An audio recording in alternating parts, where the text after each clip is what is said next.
Dalawa patay, 10 iba pa sugatan matapos sumalpok sa puno ang sinasakyang owner-type jeep sa Batangas City. Tutukan yan sa report ni Denise Abante. Bawag mo kami pababayaan ang anak mo. Alam namin na mahal mo kami. Ikaw ay mapanatag na diyan. Masakit man sa akin na ako'y iniwanan mo, kami ni Utoy.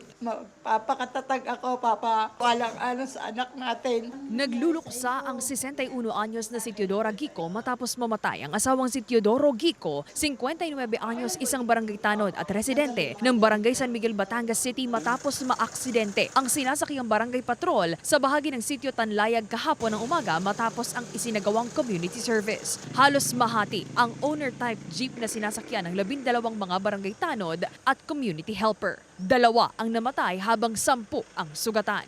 Ayon sa pulisya, nawala ng kontrol ang driver nito sa manibela kaya sumalpok sa isang puno.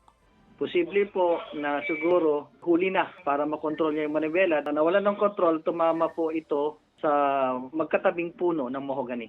Masakit man daw para sa kaanak at ilang kasamahan sa trabaho, kailangang tanggapin ang nangyari sa kanilang mga mahal sa buhay. Napakabait ng asawa ko. Napakabait niyan kahit sinong magsabi. Tsaka palabati yan. Sa barangay lagi yung niya sa tanod.